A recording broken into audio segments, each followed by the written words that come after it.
हिंदुस्तान आजाद है, भारत आजाद है, लेकिन आप आजाद कहाँ हैं? हम लोग तो गुलामी के करार पर खड़े हैं। ये देश कब गुलाम हो जाएगा ये किसी को पता नहीं है। हर संस्था जो सरकारी था, जो सरकारी सब कुछ था, अब वो प्राइवेट हो गया। और जब प्राइवेट हो गल तो आप लोग समझ सकल, जवन चीज आपके 10 रुपया में मिलत रहा वो 50 रुपया में मिले लगल। और रोडवेज अब रे चचा तो ही का परेशानी इनके बाद सही बात है। गरीब बेचारन के पास साइकिल बा, बाइक भी ना बा। गुरुजी कहाँ जाते हैं? आज जेकरे साइकिल भी ना बा, बाइक भी ना बा, वो बेचारा समाज में कैसे अपन जिंदगी जियत बा। वो गरीब से दर्द पूछा तब बताई अपन दर्द। अब जाए के बाद बनारस बैठ गए रोडवेज में 400-500 रुपया अगर न रह तो बेचारा वो बनारस ना जा पाई है। आज महंगाई सबकर कमर तोड़ दले बा। लेकिन कहना है क्या? ओहो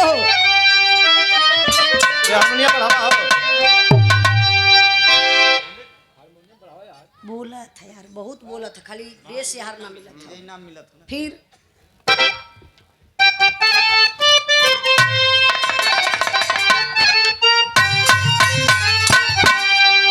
बहे खून मेरा चमन के लिए, बहे खून मेरा चमन के लिए, बहे खून मेरा चमन के लिए,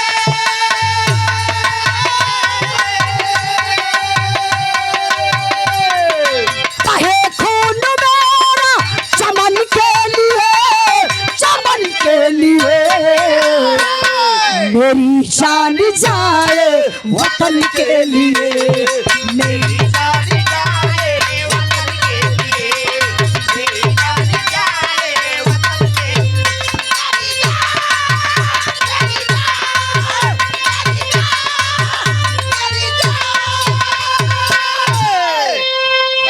सम्मान किए ए बीरस के भाव पर ओम प्रकाश यादव, साधु यादव, पवारा न भैया, आवारा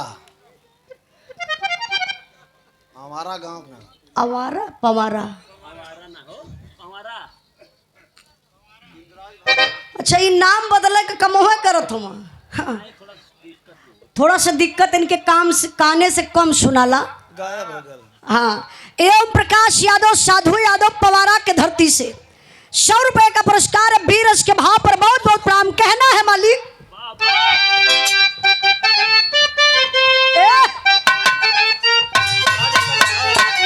बढ़ा जो कदम है रुकेगा नहीं, बढ़ा जो कदम है रुकेगा नहीं, बढ़ा जो कदम है रुकेगा नहीं, बढ़ा जो कदम है रुकेगा नहीं, रुकेगा नहीं, भले सर कटे पर झुकेगा नहीं, भले सर कटे पर झुकेगा नहीं।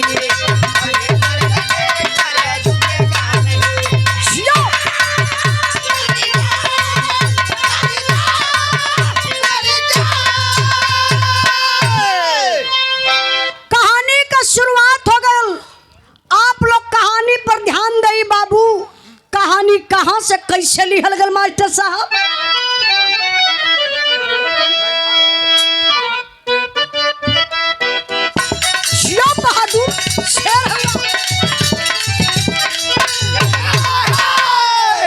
हमारे फौजी दुश्मनों को रोक देते हैं, हमारे फौजी दुश्मनों को रोक देते हैं, पर की आग में अपने को झोंक देते हैं।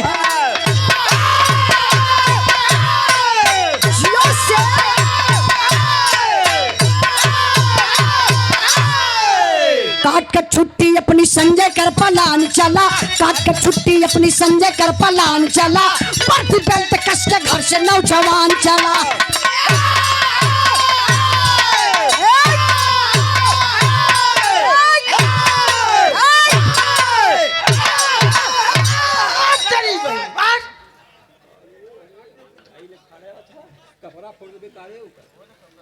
जय हिंद भैया। एक कौआ के खाए भर के मांस ना हो, आपका जोश तो है ना भैया। इजात कहाँ हुआ? हाँ इलावा पर छह जात हुए हैं। अगर इनके भर्ती कर दी हल्ला अही सीमा पे चलने केशव भैया। हाँ तो पाकिस्तान वाले बेइज्जत कर छोड़ दी हैं। ये जो साले घूम सही बात है। अरे कितनी पावर है, उठा लाने लग दे माइक मारे बोले पागल कहीं का। आई तने आप लोग बिरहा पर ध्यान दई। बिरहा का मतलब होला मेन कहानी। कहानी आप लोग समझ लिए, बिरहा एकदम फरिया जाई। कहानी कहाँ से लिखल गई? हमरे उत्तर प्रदेश जिला झांसी, जहां का रहने वाला एक व्यक्ति अभी जिसको न्याय नहीं मिला, पुष्पेंद्र यादव। आपको पता होगा जैन भैया, पुष्पेंद्र यादव जो झांसी के रहने वाला व्यक्ति था, उस बेचारे के साथ भी फर्जी इनकाउंटर किया गया इस सरकार में। आज तक न्याय नहीं मिला। उसकी पत्नी भी बेचारी उसी शोक में आत्महत्या कर ली।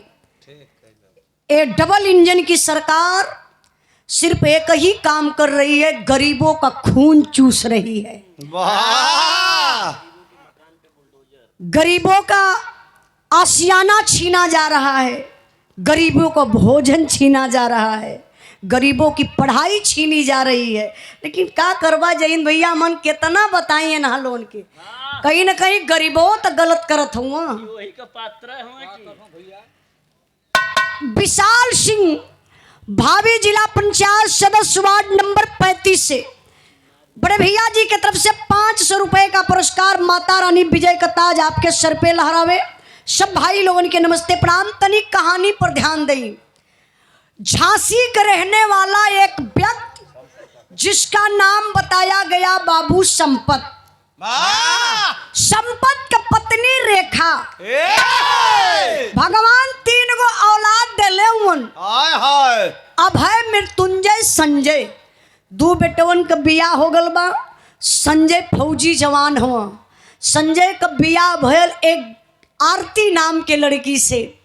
जब बियाह भयले बाबू छुट्टी मिलल बा, फौजी जवान घरे आइल हुआ और दुल्हन प्रेग्नेंट बाटी। ये का होला? तो के ना पता चली? प्रेग्नेंट ना जनता मतलब स्कूल में पढ़ा गई। भैया ना बोलबे तो ठीक है भैया प्लीज। हाँ हाँ भैया, इनका बहन जेठ है ना। हाँ कुल प्रेग्नेंट है। तब का वही स्कूल में जाए के कुल स्कूल में जाके पढ़ाई नहीं। 4-5 बहनी के सब भैया। हाँ को इंटर कॉलेज में भइल। हाँ अब तो समझ गलो बा कि का होला प्रेग्नेंट। देखी आरती के पेट में बच्चा पलत बा, 9वां महीना लगल बा। प्रसव का बेला फौजी जवान के घरे अइले 3 दिन बीतल बा।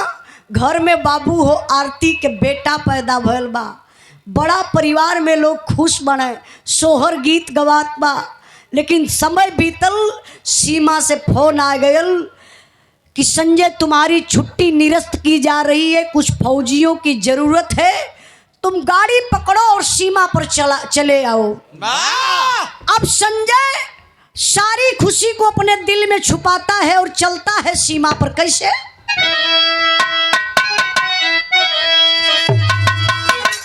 तर्ज बड़ी बढ़िया बा। हमार माई बहन लोग भी बैठल हैं, बहुत बहुत आप लोगन के भी धन्यवाद देत बानी। कि अक्को पैसा देत ना हुआ लोगन। वो धन्यवाद ना देथिला, धन्यवाद ही देथिला कि आप लोग आए के बैठ गईली। महफिल में 4 चांद लग गए। नारी का सम्मान करना सीखो। घर नारी घर की लक्ष्मी होती है। कितने तो हम चुड़ैल भी होनी। हाँ जैसे एकर वाली। अरे तो तुम्हारे घरे से आइल है ना। हाँ कुछ नारी लक्ष्मी होली तो कुछ नारी चुड़ैल भी होली। हम कहिला नारी की पूजा होनी चाहिए। नारी हो तब, अगर चुड़ैल रहे तो नेहुरा पिठिया 4 रद्दा ईटा ला देवे चाहिए। ई काहे बदे सुधर जाई, बाबा रामदेव के योगा ह। फूकिदा जर जाए ऐसा नहीं होगा। कोनो मेहरारू के पीठी पे ईटा लदाई मर जाई कि जी? नहीं भैया ऐसा नहीं होगा, केहू अपने मेहरारू के मत करवैया। देखी हम बतौली कि घर की नारी लक्ष्मी होती है, डैनिया तो है सब है जो मर्डरवा रोज करा देते हैं कि अपने पति का मर्डर करवाए के अपने आप के एकदम हीरोइन समझती है। लेकिन बाहर का बात छोड़ी, तनी बिरहा पर ध्यान दे। बिरहा में तर्ज बड़ी प्यारी लगल बा मास्टर साहब।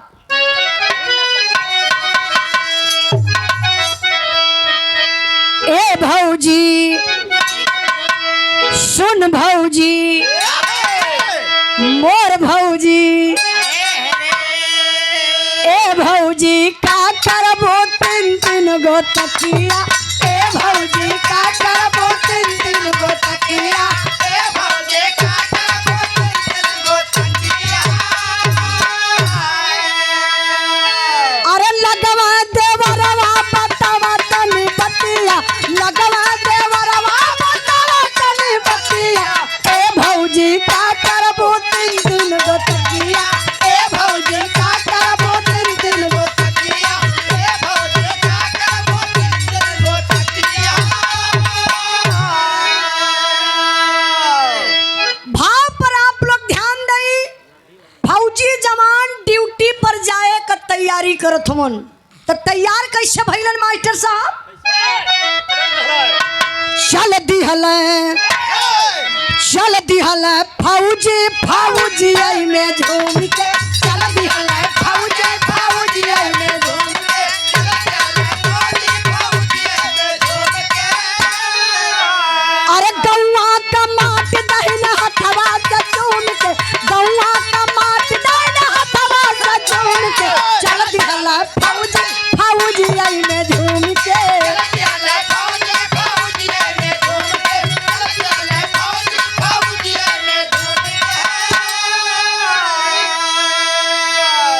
गरिया की गेट पर से गौवा की वरिया, खेत खरिहान निरख पेड़ सवरिया।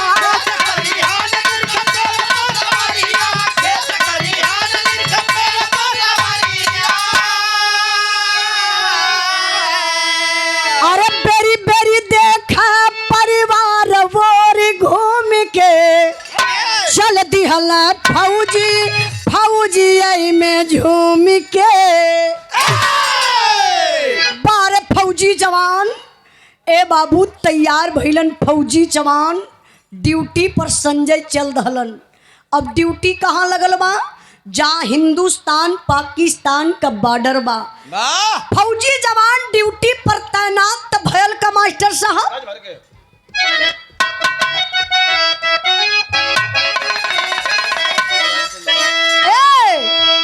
गज भर का गुजारिया गजब कर हो,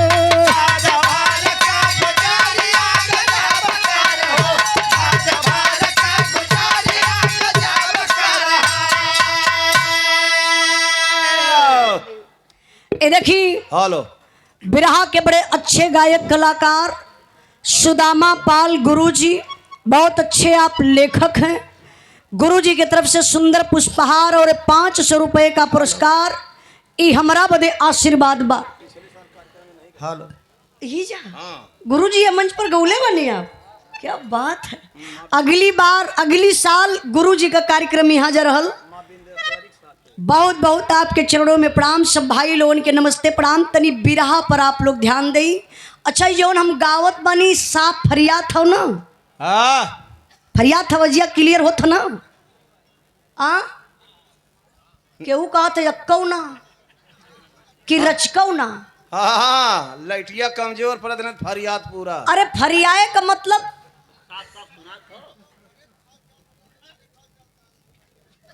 का भैया? देखा इहो समाजे में जियत खात हूँ, कहत हूँ घरे का हाल चाल बतावत हूँ। जय धन्य प्रभु, तू सामाजिक आदमी लगते न हुआ। सच कहती तू समाज से बहुत दूरे का इंसान लगत हुआ। इतनी पब्लिक में एक जने मिलने भैया ई हम घर का हाल चाल बतावत लाई कौन ब्रिटेन से आल हुआ। हाँ वो सोचत हुआ कि हमारे घर खालिया चलिया कब बताई हैं। अब तो हम तोहरे घर का हाल चाल तो जानत नहीं ला कि बता दे, लेकिन जो सुनावत ला के सुन ल प्रभु महान हुआ। अच्छा सही बात है, यही से तो हमार भारत जवन हो पीछे जात हो। वह करण हुआ भैया, इहे कहला पक्की बात कहत हुआ। अब हम अपने मुँहे से ना कह, प्रधानमंत्री के अब हमान का औकात ना कि रेट टेक के बोली यहाँ बोल सकला। हाँ नीचे हुआ तू, भले वो विपक्ष में है लेकिन हमान कहीं कोनो मतलब ना कि रे टे कह के बोलल जा। कहत हो तब ना वो तो प्रधानमंत्री के रे कह के बोलत हो। अब इनकर सोच तनी देख ला कितनी बढ़िया है। भैया उनके चुप करा दिया प्लीज, जब ले हम गाय बढ़ के बोला मत दिया ना, तब तक कमुआ गड़बड़ हो जाई। अरे जब जाके बिरहा ना समझ में आवत हो वो बोली का बोली तब का देश का राजनीति का जानी तब आई तनी बिरहा पर आप लोग ध्यान दई। फौजी जवान सीमा पर पहुंचलन तो होत का बा मास्टर साहब।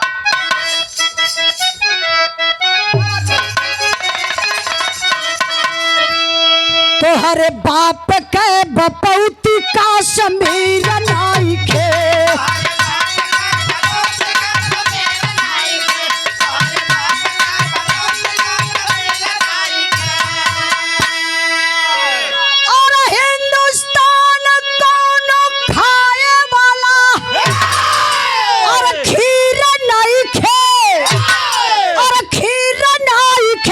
तोहरे बाप के बपौती का समीर नाई खे।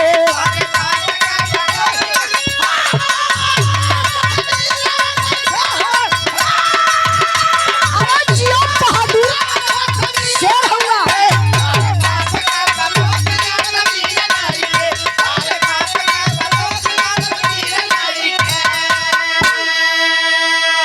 अरे सिंधु नदिया के रास्ते से आई गईला चोर हो, देखली हला संज फाट देहिया कचोर हो।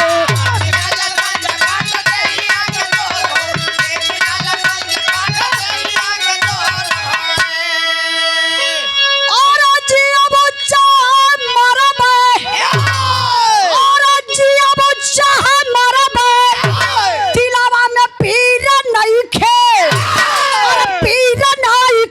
तोहरे बाप के बपौती का समीर नाई खे। तोहरे बाप के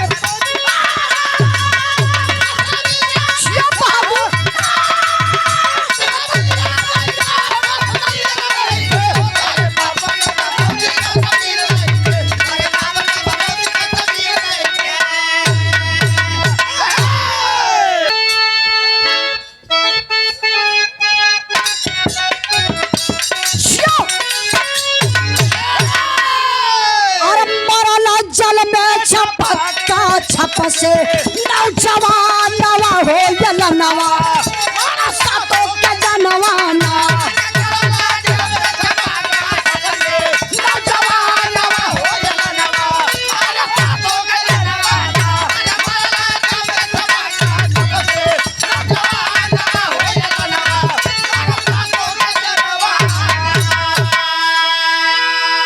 पाँच को मारा दना दन गोली, सबकर बंद भइल बा बोली। डुबकी मारी के जब उतिराला गोलियां मारा आतंकी साला, तो गोलियां कंधे में लागल झुकल नवा हो जवानवा जनवाना।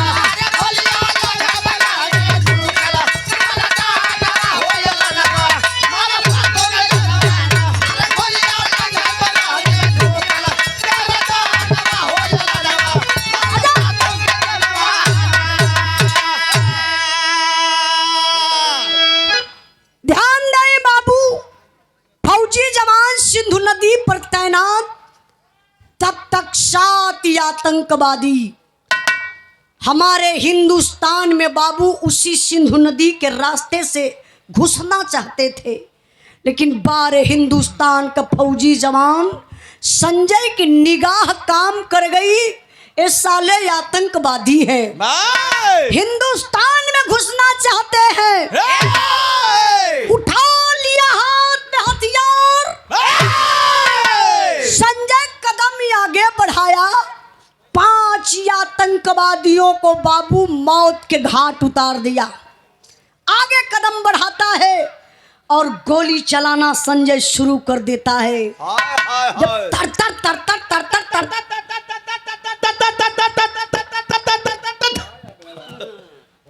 हाँ साले के मिक्स हो जाते गोली है। कौन गोली चलावा था हाँ भैया? इनका हथियारवा कमजोर है कि तोर मशीनिया कमजोरी है? ना ना एकर पाइपिया जाम हो गई है।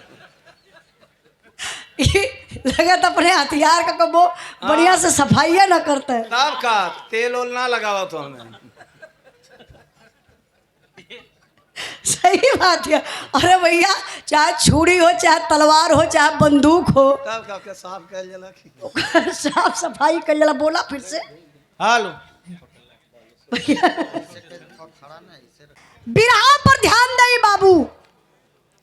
फौजी जवान सीमा पर तैनात 5 आतंकवादियों को मौत के घाट उतार देता है। हाय हाय हाय। अभी 2 आतंकवादी बचे हुए हैं। कहां से कैसे मेरे बाबू दुश्मनों की सनसनाती हुई गोली आई और संजय के कंधे में लग जाती है। हाय हाय हाय। संजय अपने आप को बहुत संभाला है बाबू। शरीर है बैलेंस बिगड़ गया। संजय उसी नदी में गिरा और डूब गया। हाय हाय हाय। वे झुक जाते हैं, वे झुक जाते हैं, फिर भी उनका जुर्म निरंतर जारी है। उनके 10-10 फौजियों पर हमारे हिंद का एक फौजी भारी है। हिंद का फौजी संजय का अता पता कुछ न पाए हैं। सिंधु नदी में कई जगह जाल डाल छनवाए हैं। शहीद घोषित हुआ जवान, बिंडेट बॉडी का दाह हुआ। 10 लाख रुपया मिला, आरती का जीवन तबाह हुआ। चौथ मौत में बदल गई, चौथ मौत में बदल गई। अब सपने सारे सपने हैं। आरती के ससुर संपत बोले जो सबसे ज्यादा अपने हैं। बिरहा के सुने वाले भैया बाबू, हमार बिरहा वीर रस से अब करुण रस में आ गई। मोतिया के मातिया और दहलस फौजिया जे मोतिया के मातिया। रुपया ही हो जाई जहरवा बेटी हो घरवा उजारी हमार।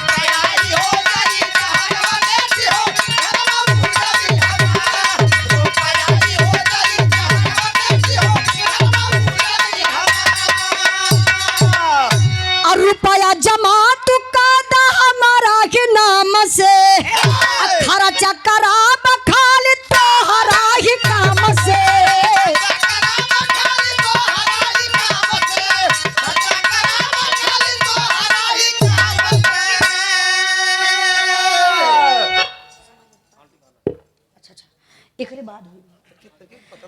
ए देखी सम्मान किए 1 करोड़ के भाव पर हमारे बड़े भैया पारिवारिक संबंध बतौली की हमेशा हर दुख सुख में साथ आप लोगों के देत रहलन, आप लोगों के बीच में चलने का काम करते हमारे बड़े भैया आप माननीय जय हिंद यादव प्रदेश सचिव समाजवादी पार्टी जिला पंचायत सदस्य और मड़ियाऊ विधानसभा से भावी उम्मीदवार हैं, विधायक पद के प्रत्याशी भी आप हैं। बहुत बहुत आपके चरणों में प्रणाम। ए पुनः 2000 रुपये का पुरस्कार देकर के सम्मान किए। एक बार जोरदार ताली बजा के आप लोग स्वागत सम्मान करिए। बहुत बहुत भैया के प्रणाम। अच्छा रमेश चंद यादव मेला प्रबंधक बड़े प्रेम से बिरहा सुनत रहला बैठ के नीचे। लगल यह बात तो लिया के पैसा दहला है। इस सम्मान कैलन रमेश यादव मेला प्रबंधक बाबूजी की तरफ से सुंदर पुष्पहार और 200 रुपए का पुरस्कार। देखी संपत इमोशनल अत्याचार करत बा अपने बहू के साथे कैसे देहलस रुपया। एक मिनट बोल रही मास्टर साहब। प्रभावती हॉस्पिटल मुंगरा बादशाहपुर डॉक्टर विकास पाल बड़े भैया जी की तरफ से 200 रुपए का पुरस्कार आपके चरणों में बहुत बहुत प्रणाम आशीर्वाद कचा रही। यह लाइन पर आप लोग ध्यान दी हैं काहे से सबके पास परिवार बा का ऐसा परिवार के साथे होकर के चाहिए जो हमारे देश का रक्षक है, फौजी जवान है, हमारे लिए आपके लिए वो लड़ाई लड़ता है कि हम सुरक्षित रहें, आप सुरक्षित रहें। और फौजी जवान के बीबी और बच्चे के साथ ऐसा व्यवहार होना चाहिए। जरा आप लोग विचार करिए कैसे कि दहलस फौजी अजय मौतिया के मोतिया और दहलस फौजी अजय मौतिया के मोतिया रुपया ही हो जाई जहरवा बेटी हो घरवा उजारी हमार।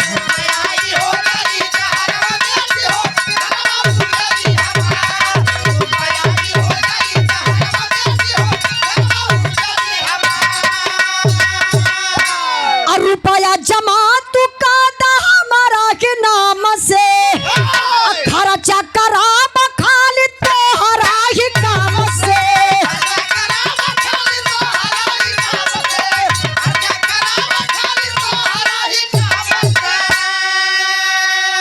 आपस में कैली है झगड़ावा बेटी हो आभा मेरे तुंजय दुलार।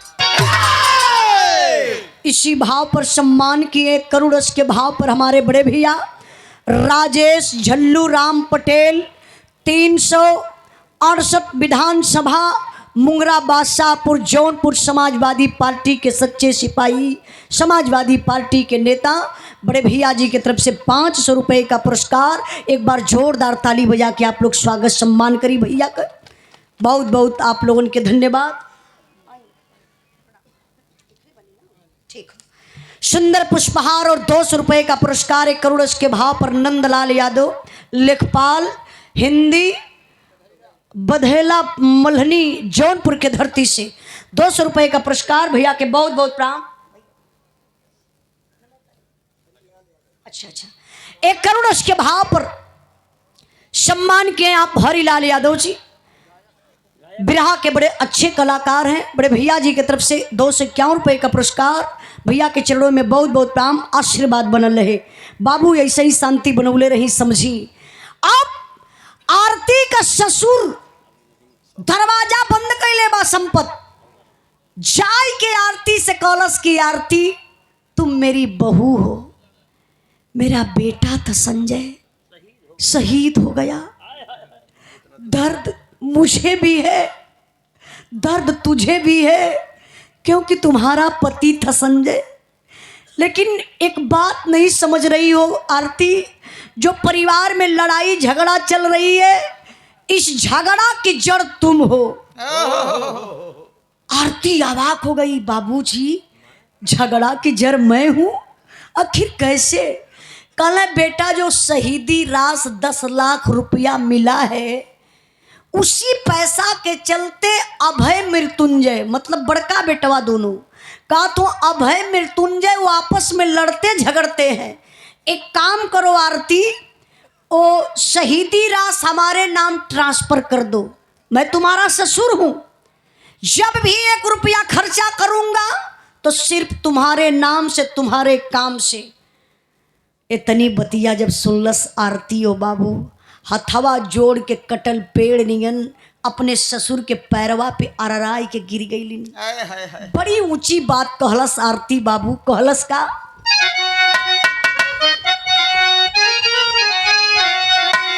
अरे मोरे राम रुपया तो के लऊ के बाबूजी जियता लाश हो गईला पता पतहिया यार पतहिया यार पतहिया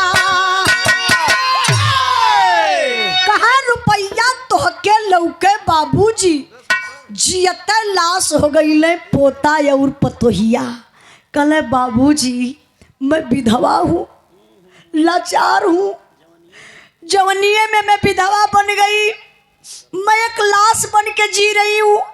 आपको 10 लाख रुपया दिखाई दे रहा है, क्या वो 10 लाख रुपया से मेरा पति वापस आ जाएंगे? कभी नहीं आएंगे बाबूजी, पैसा जहाँ उसको रहने दीजिए। अरे बाप रे बप्पा, इतनी बतिया जब आरती का ससुर सुनलस, अब ओकर दिमाग चक्कर खाए लगल। कहला 10 लाख ना देई, जुगाड़ कुछ करे के पड़ी। ए बाबू, धीरे धीरे समय बीतल। समय देखा जेकरे ऊपर कहा जाला कि समय का चक्र चलेला ना, तो अच्छे अच्छे लोगन के धाराशाही कह देला। आरती का खाना पानी परिवार में बंद हो गया। आरती बीमार पड़ गई, छोटा बच्चा है वो भी बीमार पड़ गया। कोई परिवार में सहारा नहीं दे रहा है कि गीता आरती के बच्चा को ले जा कर के दवाई करवा दे, क्योंकि इकलौता बेटा था। बेचारी आरती हार करके बाबू अपने एक माँ होने का फर्ज निभाती है, बच्चे को लेकर के हॉस्पिटल चली जाती है। डेंगू बुखार हुआ था, हालत बड़ी नाजुक थी। डॉक्टर साहब से हाथ जोड़ करके गिड़गिड़ा के रो करके आरती कहती है कि साहब, इसी से कहा जाता कि डॉक्टर सेकंड गार्ड, छोटका भगवान हुआ करते हैं। लेकिन कुछ डॉक्टर तो धरती पर हैवान भी हो गए, शैतान भी हो गए, जो पैसे के चक्कर में कुछ भी कर दे रहे हैं। डॉक्टर साहब से आरती रोई के कही कि साहब मैं विधवा लाचार हूँ, शहीद की पत्नी हूँ, मेरा बेटा यही सहारा बनेगा बुढ़ाई का, साहब इलाज कर दीजिए साहब।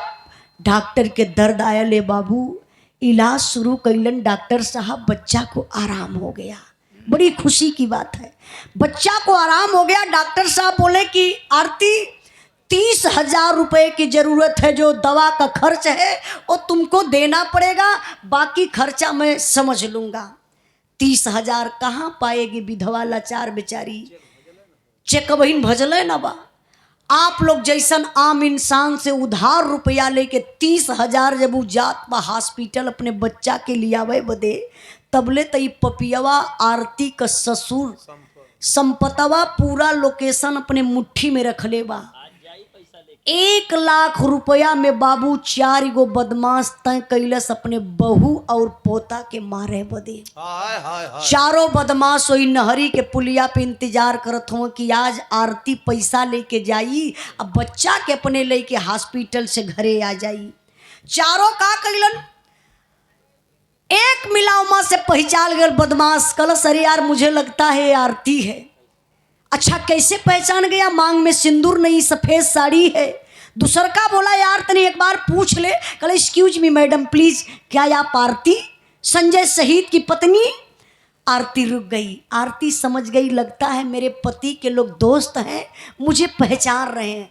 कल हाँ जी सर जी, मैं शहीद की पत्नी हूँ। आप लोग कौन? यतने में बाबू एक बदमाश वही पिछवा से आयल, आरती का मुहवा ऐसा दबा दलस, अवजिए बंद हो गई। एक मिला ऐसा हाथ पीछे कई के बरवा पकड़ के भैया हो खींच के अरहर के खेते में ले गई। सो वही पटक के मारे शुरू कैलन आरती के। मारत हुआ आरती चिल्लात बा, रोवत बा। एक महिला का, एक पीड़ित महिला का दर्द का होले, जरा से आप लोग विचार करिए। बस 2 से 3 मिनट और हमार बिरहा रह गई बा। ऐसे शांति बनौले रही। बिरहा के भाव पर सम्मान के आप राजेश यादव बिल्डर, भावी ग्राम प्रधान पद के प्रत्याशी, सुंगरा के धरती से 200 रुपये का पुरस्कार। भैया के बहुत बहुत प्रणाम। अब फिर वीर रस से करुण रस में हमार बिरहा आ गई। आरती रोवत बा, चारों बदमाश मारत हुआ। रोवत कैसे बा?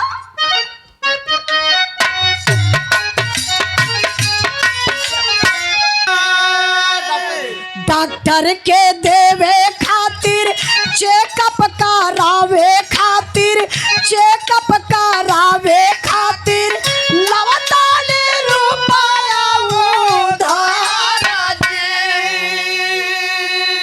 सेनुराता उजड़ल भैया, कोखिया उजारा जानी,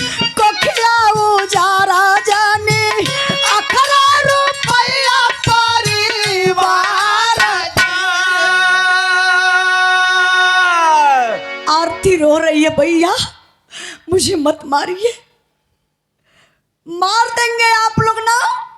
मेरा छोटा सा बच्चा है, आलहर बच्चा है, हॉस्पिटल में भर्ती है, मेरे परिवार के लोग देखने तक नहीं जाएंगे, मत मारिए भैया। लेकिन फिर भी वो पापी नहीं मानते हैं, मारते हैं। बेचारी समझ गई कि जो मेरे पास 30,000 रुपया है, लगता है इसी के कारण लोग मुझे मार रहे हैं। बेचारी बैग का चैन खोलती है, 30,000 निकाल करके उन पपियों के हाथ में रख दहलस। फिर भी वो मारते हैं। संजोग देखिए, उसी रास्ते से एक फौजी जवान जा रहा था जो छुट्टी पर घर आया था। रोने चिल्लाने की आवाज सुनाई दी। फौजी जवान ठहरा, रुका, सोचा रे किसी अबला की आवाज, किसी को मदद की जरूरत है। झुक करके अरहर के खेतवा में देखल बाबू, फौजी जवान के कंधे पर बैग रहल। बैग को निकाल कर फेंक दिया, दौड़ कर गया उस अरहर के खेत में। आरती के पास पहुंचे में तबले चारों बदमसवा आरती के छोड़ के 4 दिशा में भगलन। तबले जाय के एक कही है कालर पकड़ के फौजी जवान ले के आयल, आरती के सामने खड़ा कैलस। कलश साला, एक महिला की तुम मदद नहीं कर सकता तो तुम लोग मार क्यों रहे हो? तो बदमाश नया नया हाथ जोड़ ललस, कले सरकार आप हमान के मत मारी। ई आरती इनकर पति संजय शहीद, और ये जब वो जवान सुना कि संजय शहीद, दिमाग उसका बदल गया कि अरे यार वही संजय क्या जो मेरे साथ ड्यूटी कर रहा था। इस संजय की बीबी ये आरती है। फौजी जवान कुछ बोला नहीं, अपने दिमाग में इस बात को रख लिया और वो बदमसवन से कहले कि अच्छा मैं ये जानना चाहता हूं कि तुम लोग इसको मार क्यों रहे हो? तो बदमाश का कहत बटा जान तुआ, कहले कि साहब इनकर पति जब शहीद हो गईलन तो इन आरती के 10 लाख रुपया शहीदी रास मिलल बा। इनकर ससुर संपत हमान के 1 लाख रुपया दी है, 9 लाख अपने ली है। हमान के 1 लाख रुपया में सौदा कैले हुए इनके मारे के बाद और इनके बच्चा के मारे के बाद। ये तनी बतिया जब बाबू फौजी जवान सुनलस, सोचे लगल कि ओ यहाँ तो पैसा का मामला है। अगर मैं आरती को यहाँ बचा लेता हूँ, आरती को सुरक्षित घर भेजवा देता हूँ, एक ना एक दिन आरती का ससुर और 10 लाख रुपया के चक्कर में पड़ करके आरती को मार डालेगा। दिमाग लगाया फौजी जवान, बोला देखो तुम चारों और मैं इसी विभाग से हूं, मैं भी जान मारने का काम करता हूं। एक काम करना, संपत्ति से जा करके तुम लोग 1 लाख रुपया ले लेना और इस औरत को तो मैं मारूंगा, मार कर ऐसी जगह फेंकूंगा कि पेपर पत्रिका भी नहीं बोलेगा। ए भैया फौजी जवान देवानंद आरती के ले के चल रहा। अब यार चारों बदमाश अपने अपने घरे गईलन। धीरे धीरे कई दिन बीतल। चारों बदमाशवा रोज टीवी देखत हुआ, न्यूज देखत हुआ, पेपर पढ़त हुआ कि आरतिया के मार के फेंकले होई तो पेपरवा बोलबे करी। कहीं कुछ पता ना चलल। 4-5 दिन के बाद चारों बदमाश गईले वही संपतवा के दुआरे। आ संपत दुआरे ऐसन बैठल हुआ, बाप रे बप्पा देखे में लगे कि कई गाय का हत्या इनके लगली हो। एकदम चिंगुरी के बटूर के बैठल हुआ कि कौनो संदेशा मिलल ना। तब ले चारों बदमाश दुआरे पहुँचल संपत के। लमवा से चारों का तो कक्का इशारा करतुआ कि अरतिया के मार के मान फेंक डाली। तो बुढ़वा का कहा था चुप चुप चुप, इशारा कैलस के पीछे से घर में आवा ताकि टोला पड़ोसा में क्यों देखा जाना ना। ए भैया जब चारों बदमसवा अंदर गईलन तो जाय के संपतवा हाथ गोड़ धोई के बढ़िया से फ्रेश होके फ्रेश माइंड से गयल घर में। बुढ़िया से कहला से बूढ़ा आरतिया खत्म, मर गई आरतिया। तो बुढ़िया कहा दिया हे बुढ़ऊ सच्चू की मजाक करत हुआ, इतना जल्दी कैसे मर गई? बुढ़वा कहला एक काम करा कि पहले 1 लाख रुपया लिया के दा और देखा तू 4 मामा लोग खड़ा हुआ ना, इहे लोग मरले हुआ। तो बुढ़िया कहती है जय हो भगवान, बढ़िया भल की रानी गईनी दुनिया छोड़ के। जाय के बाबू हो बक्सा खोल के 1 लाख रुपया निकाल के बुढ़िया वो चारों बदमाशन के दहलस। बिरहा के सुनने वाले भैया बाबू जरा सोचिए, विचार करिए, अगर कहीं ऐसन कांड वो बुढ़िया के बिटिया के साथे भेल हो। जय हिंद भैया। हाँ, तो 1 घंटा में 8 दाइन भी होश होत। आज भी वो पपिनिया हॉस्पिटल में रहत। अब ले के चारों बदमाश 1 लाख रुपया ले के 9 2 11 हो गईलन। अब यहाँ का बात छोड़िए आप लोग। बुढ़वा सोचत बा कि 10 लाख रुपया हमरे नाम ट्रांसफर हो गई होई। धीरे धीरे समय बीतल, तनी सा आप लोग दिमकवा लेके चला जहाँ फौजी जवान के गोलियां लगल बा, जहाँ नदिया में फौजी जवान डूबल हवा, वहाँ का होत बा बिरहा में आल्हा कलाई मास्टर साहब। अच्छा, सौरभ यादव दूध वाले भैया, अमूल दूध, अमोद दूध वाले, ये दूध दिले हैं। अरे दूध देना ना, दूध बेचन। सॉरी भैया, दूध बेचल हम भैया, बहुत बहुत धन्यवाद। लेकिन बिरहा में आल्हा का लाइन बा। तब तक भैया बगल वाली पार्टी के चाय पानी पिया दी, कहा से हमार बिरहा खत्म होके जात बा। तैयार करी आई।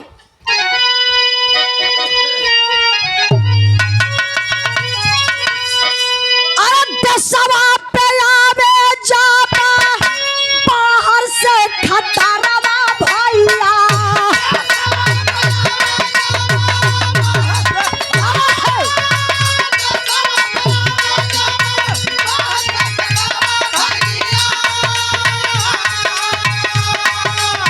फौजी ले संभाला हाथ पे जान।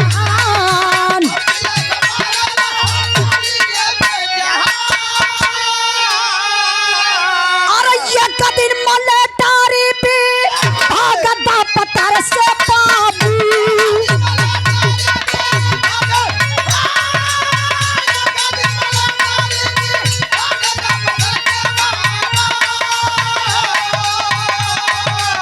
गाया एक मलाह देने लगा है बयान।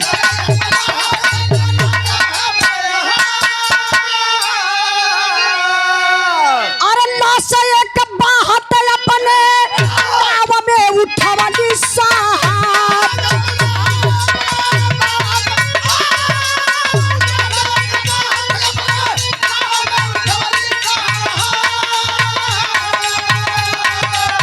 गौर से हम देखली बचल रहल परान।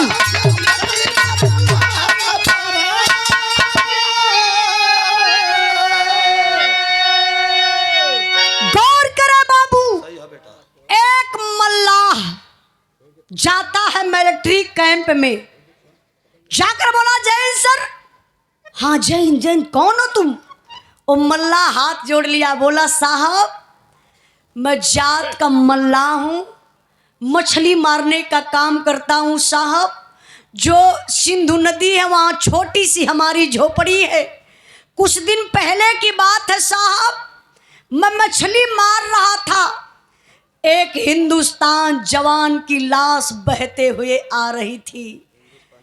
मैंने देखा हिंदुस्तानी फौजी, हिंदुस्तानी वर्दी साहब। मैंने देर नहीं किया, लाश को अपने नाव पर रखा और लेकर के बाहर आ गया। साहब ध्यान से देखा ना तो कंधे में एक गोली लगी थी, हल्की हल्की सांसें चल रही थी। मैंने देरी नहीं किया साहब, ले जा कर के हॉस्पिटल में भर्ती करवा दिया। साहब आराम हो गया है। वो जवान अपने परिवार से मिलना चाहता है। मेरे पास इतना पैसा नहीं है कि मैं ले जा कर के मिलवा सकूं। साहब मदद करिए, मैं इसीलिए आया हूं। जब कुछ फौजी जवान जा कर के बाबू हॉस्पिटल में देखते हैं, संजय को देख करके अवाक हो जाते हैं। अरे भाई संजय, तू तो शहीद हो गया था, तू जिंदा कैसे मिला? संजय रो करके अपनी बात को बताता है कि मैंने 5 आतंकवादियों को मारा। मुझे इतना याद है 2 आतंकवादी बचे थे, कहाँ से कैसे दुश्मनों की गोली आई और मेरे कंधे में लग गई। मैं अपने आप को बहुत संभाला, लेकिन मेरी शरीर संभली नहीं, बैलेंस बिगड़ गया, मैं नदी में गिरा और डूब गया। ओहो। इसके बाद क्या हुआ मेरे लिए भगवान तो ये मल्ला हुआ, इन्हीं से पूछ लीजिए। अब तब ले मीडिया वाले पहुंच गए, टीवी पर दिखावे लगल जो संजय शहीद हुआ था वो जिंदा मिला, कल सैनिक सम्मान के साथ संजय के परिवार से मिलवाया जाएगा। ए बाबू टीबिया पूरा हिंदुस्तान देखत रहल। वाह, वह टीबिया संपतवा सरवा देखत रहा। और जब उस संपतवा टीवी देखलस तो बुढ़िया के बोलौलस, कल हे बूढ़ा, कल यहाँ आवा। बुढ़िया कल का बुढ़ऊ दिन रात यहाँ कैले रहला, सुते ना देता। कहाँ चश्मा ले के आवा, हई देखा टीविया पे का आवत हो। बुढ़िया चश्मा लगाई के जब देखत बा बाबू ने तो देखलस त कहत, कहो बुढ़ऊ ये अपने संजैया मतिन कौनो लगत बा। बुढ़वा कल नानी चिन्हत ना हऊ, आँखिया फूटी गई। ई अपन बेटवा संजय बा। देख बुढ़िया केहू का कुछ बिगड़ले ना रहली, घर में खुशियाँ आवत बा। अब खुशी गिनावत बा बुढ़वा संपतवा। काला पहली खुशी आरतिया मरी गई, दूसरी खुशी 10 लाख हमारे नाए ट्रांसफर हो गए हुई है। शहीद रसिया के बतावत था, कहा था कि 10 लाख शहीद रास वो हमके मिल गए हुई, हमारे नाए ट्रांसफर हो गई हुई। अब तीसरी की खुशी देख बेटवा जिंदा मिलल। चौथ की खुशी सुन बुढ़िया, संजैया का तो ऐसन बियाह अब की करब ना, दहेज ले टोला परोसा देखी रे। हाय हाय हाय। अच्छा तय वही ये पपियवा के धनय का कमी बा, लगत है कि मर जाई तो एक लाश ना जाई, और टिकठिया पे खाली रुपये लद के जाई। एक सोच देखा। तब ले बाबू कल हुआ, और जब कल हुआ तो सैनिक सम्मान के साथ जब संजय के लोग लेके संजय के घरे अलन, तब पूरे क्षेत्र का लोग जुट गल हुआ संजय के देखे बदे। काहे लोग कहें कि आज तक जे शहीद भयल जिंदा ना मिलल, एक बार देखल जाई बात सही बा कि गलत। ऐसे भीड़ जुटल बा बाबू, और संजय ऐसे बैठल हुवन, मीडिया वाले जुटल हुआ। मीडिया वाले सवाल पर सवाल करते हो, संजय आप अपने अंदर की फीलिंग बताइए।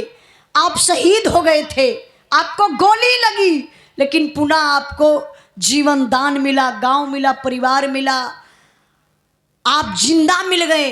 आप अपने अंदर की फीलिंग कुछ बताइए।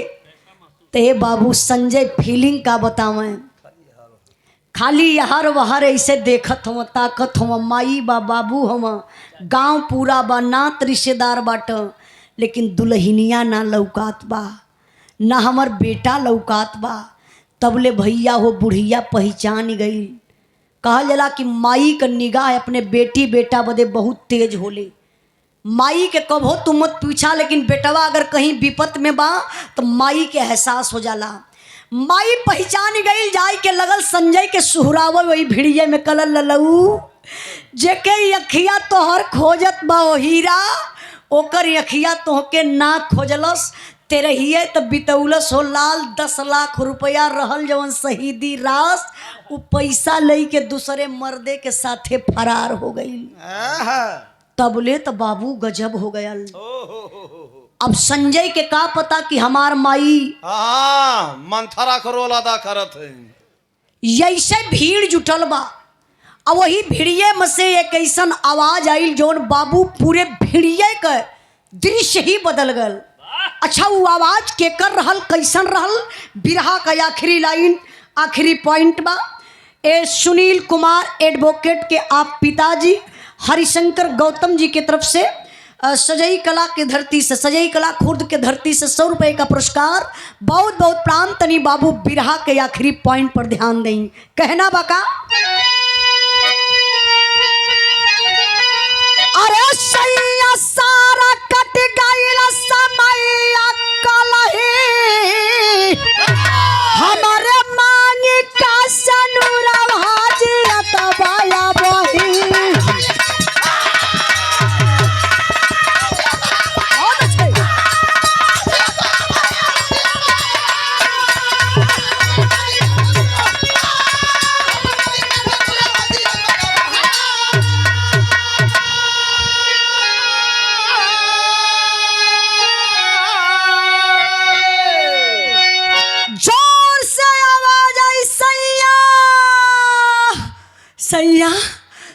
हमारा कट गईल समैया कलही, हमरे मांगी का सनुरवा जियत बया बही। अच्छा वो कौन थी पता है? आरती। अपने पति के देख के बाबू भीड़ में से दौड़ल आईली, अपने पति संजय के पैर पे ऐसे जाए के गिरत हई, तबले तो संजय खींच के मरलस एक तमाचा। कला सरे दुष्टी औरत, मेरे शहीद हो जाने के बाद 10 लाख शहीदी राश मिली, हाय हाय हाय। और उस पैसा को लेकर के तू किसी पराये पुरुष के साथ में चली गई। मैं देश का रक्षा कर सकता हूं, तू मेरे परिवार की रक्षा नहीं कर पाई, मेरे परिवार के साथ नहीं तू रह पाई। फिर खिंचलस फौजी जवान संजय एक तमाचा आरती के देहल चाहत बा। बाबू तबले ही पब्लिक में से एक और आवाज आई, संजय तुझे झंडे तिरंगे की कसम, तेरे वर्दी की कसम, अगर आरती को एक तमाचा छुया तो मुझे पहचान रहा है मैं कौन हूं। तबले तो बाबू संजय दौड़ के पहुंचला वही भीड़ में और जाई के गले लगा ललन। अच्छा वो रहल के देवानंद फौजी जो आरती के बचौले रहलन। हाय हाय हाय। कला भाई मेरे जो गला से मिल रहे हैं ना, जो आरती को गलत बना रहा है ना, आरती हमारे धर्म की बहन है। आरती किसी पराये पुरुष के साथ में नहीं गई थी, आरती को मैं लेकर गया था और बहन बना करके अपने घर में रखा था। अगर सारी जानकारी तुझे चाहिए तो अपने पिताजी को बुलाइए। वाह। अब भैया संपतवा खोजाए लगल। हाँ, तो गायब। अब संपत जान बचाए के भागल हुआ। 4-6 गो लड़का खोजत खोजत पहुंचल कहाँ? रहरी के खेते में जाए के संपत वह रहर पकड़ के हाँ, 275 वाली मार के फीट। ये खरीद के देहलऊ रहल। अब ऐसे पकड़ के रहरी का पेड़ झुम्मत हुआ, तबले चारों लड़का चिन्ह गए। कहला ए कक्का, चला घरा चेक बटा था लेला। रहरिया में का करत हुआ? चला घरा। चला। बुढ़वा तो समझ गल कि भेद खुली। तबले चारों लड़का टांग के ले के अइले वही संजय के सामने खड़ा कदलन। जब संजय बतिया बाबू अपने पिताजी से पूछने लगल, कहना बाबूजी ये देवानंद फौजी मेरा दोस्त है। ये क्या कह रहा है पिताजी? आप मेरे परिवार को मारना चाहते थे, पैसे के चलते आपको आपका खून नहीं दिखाई दिया, आपकी बहू नहीं दिखाई दी, आपका पोता नहीं दिखाई दिया और 10 लाख रुपया आपके नजर में आ गया। पिताजी मैं तो हार गया, आप जीत गए। सारा प्रॉपर्टी, सारी रुपया पैसा जो कुछ भी है आप ले लीजिए, क्योंकि आपको धन से मोहब्बत है, परिवार से नहीं। वादा भी करता हूँ सर्विस का आधा पैसा भी पिताजी आपको भिजवाता रहूँगा। अपने बीवी बच्चे के साथ में अब मैं जा रहा हूँ अपने ड्यूटी पर, कभी वापस इस परिवार में नहीं आऊँगा। 4-6 कदम आगे बढ़ौलन बाबू संजय। आरती तबले मुड़ के देखली हो कि सास ससुर के अपने पश्चाताप पर आंसू गिरत बा, हाथ ऐसे मीच के रोवत हुआ। बारे नारी, नारी हो तो आरती जैसन। अपने पति से कली पति देव देखा, जब भी कोई बेटी बेटा पैदा करला तो बड़ा अरमान लेके इस सास ससुर हमार हुआ, माई बाप तोहार हुआ, हम केहू और का बिटिया हिला, तू एनहा लोन का बेटा हुआ, हमके कष्ट मिलल, हो सके हम कष्टवा झेल रही, यही के चलते तू आ मिल गईला जिंदा, हमार सिंदूर वापस आ गल। मम्मी पापा के छोड़ा मत, नहीं तो इन्हान उनके दिल पर बड़ा ठेस पहुंची, बुढ़ाई बिगड़ जाई, मम्मी पापा के साथ में ले चला। आज इतना कष्ट के बाद भी यह बहू से आप लोगों के सीख लेवे के चाहिए। इस समाज में एक सीख ई बा कि एक बहू अपने सास ससुर के इतना कष्ट दिहला के बाद फिर भी अपने पति से रिक्वेस्ट कई के काली की साथे ले चली। संजय अपने बीबी की बात मान करके बाबू अपने माता पिता को साथ में लेकर गया। आज भी संजय ड्यूटी पर तैनात है। वाह संपतवा मर गया परसों करते रही भी। हाँ भैया ये निमंत्रण घूम घूम बांटत हुआ। इनके काले के उजाया मत खाए नहीं तो फिर वो पैसा का लालची बा। तो बाबू हो हम बताइला बिरहा के सुने वाले भैया बाबू, हमार बिरहा गौले का मतलब ई भयल कि आज दुनिया में रुपया पैसा बहुत कुछ है लेकिन सब कुछ नहीं है। दूसरे के बेटी को अपनी बेटी समझिए, दूसरे के बेटा को अपना बेटा समझिए, तब तो संसार चलेगा। और रुपया पैसा के चक्कर में पड़ के आप लोग परिवार अपन बर्बाद कर देबा तो रुपया पैसा मरले के बाद केहू के साथे ना जाला, धन दौलत ही रह जाई। परिवार से मोहब्बत आप लोग जरूर करिए। ये हमार बिरहा दर्शावत बा। बिरहा का आखिरी लाइन कुछ गावे बजावे में गलती भइल होई तो आप लोग क्षमा करने का कष्ट करिएगा। उठा ला मास्टर साहब।